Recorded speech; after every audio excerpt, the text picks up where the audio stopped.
أحيان كتير بيطلع للمريض بعد سن 19 أو 20 سنة وما فوق. أنا مخنوقة ديلي كام يوم ومفيش دوا نافع. ورا كل نبضة في رسالة، بس انت مش سامعني. أنا اللي بشيل كل حاجة وسكوتي مش ضعف، بس اللي جوايا تقيل.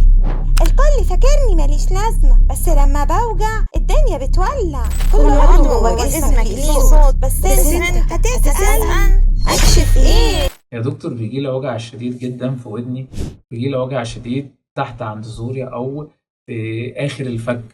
ده غالبا بنسبة كبيرة يكون ضرس العقل محتاج يتشال أو يتفتح عليه. ساعتها ممكن نحتاج نزور دكتور الأسنان عشان نشوف نضطر نعمل إيه. عندنا مشاكل في ضرس العقل إن هو أحيان كتير بيطلع للمريض بعد سن 19 أو 20 سنة وما فوق. ساعتها ممكن يبقى الضرس محتاج يتخلع أو يبقى مغطي عليه حتة لحمة. إحنا ممكن برضو بنشق على الضرس لحد ما الالتهابات تخف شوية.